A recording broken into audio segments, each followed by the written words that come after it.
कायद्याचा बालेकिल्ला असलेल्या नाशिकमध्ये आचारसंहितेच्या काळात मध्यरात्री दहशत माजवल्याची गंभीर घटना शहरातील सिडकोच्या राजरत्न नगर परिसरात घडली। बुधवारी रात्री 1:30 वाजताच्या सुमारास 6 ते 7 जणांच्या टोळक्यानं कोयते, लोखंडी रॉड आणि बॅटच्या साह्यानं परिसरात अक्षरशः हैदोस घातला। टोळक्याने घरांचे दरवाजे, रस्त्यावर उभी असलेली वाहनं फोडत जोरजोरात शिवीगाळ केली। याच दरम्यान एका नागरिकावर थेट प्राणघातक हल्ल्याचा प्रयत्न करण्यात आला। या प्रकरणी अमोल हरी खडके यांनी अंबड पोलीस ठाण्यात फिर्याद दिली। आरडाओरडा ऐकून घराबाहेर आले असता 6 युवक हातात कोयते, रॉड व बॅट घेऊन दहशत माजवत असल्याचं दिसून आलं। यातील वेदांत गिरी आणि रस्त्याच्या कडेला उभी असलेली मोटरसायकल कोयत्यानं फोडली आणि कोणी मध्ये आलं तर इथेच कापून टाकेन अशी धमकी दिली।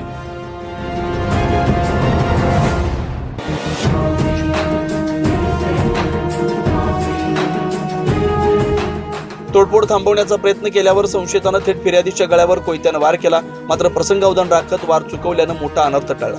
यानंतर टोळक्यानं परिसरात आणखी दहशत निर्माण केली। या घटनेमुळे उत्तम नगर, राजरत्न नगर आणि सिडको परिसरात भीतीचं वातावरण पसरलं। निवडणुकांच्या पार्श्वभूमीवर आचारसंहिता सुरू असताना झालेल्या या प्रकारामुळे कायदा व सुव्यवस्थेचा गंभीर प्रश्न निर्माण झाला। दरम्यान अंबड पोलिसांनी तात्काळ कारवाई करत 3 ते 4 संशयितांना ताब्यात घेत गुन्हा दाखल केला। पुढील तपास सुरू आहे। रात्री 1:30 वाजता कोणीतरी मुलं आले आणि ते आमच्या घराजवळ, तर त्यांनी त्या कचऱ्याच्या बादल्या फेकून आणि पुढे जाऊन एक गागरे म्हणून त्यांच्या गाडीची काच फोडली। आता भंगाळेबाईंनी आता तुम्हाला जे सांगितलं त्यांच्या पण गाडी फोडली। पुढे जाऊन फरशाचे तुकडे आणून त्या रस्त्यावर फोडले आणि मोरे त्यांचे कोणते मोरे म्हणून आहे तर त्यांच्या दरवाजाला दगड मारले। आमची भाडेकरीची गाडी बाहेर लावलेली असते ना, मग तिची काच फोडली। समोरचं ते हे असतं त्याला काच ते पण तोडून टाकलेलं आहे। दरवाजांना दगड मारत होते, जोर जोरात पडत। 1:30 वाजता झालेला आहे हा प्रकार। हो, जोर जोरात ओरडत होते, ही गल्ली राहिली म्हणे, इकडे या इकडे या, सगळ्यांना बोलत होते ते पोरांना, दुसऱ्या पोरांना पण। हो, त्यांच्याकडे काय हत्यार वगैरे होते का? आम्ही काही म्हणजे रॉड होते, आम्ही काही दरवाजा उघडला नाही घाबरून। भीतीमुळे दरवाजा उघडला नाही आम्ही।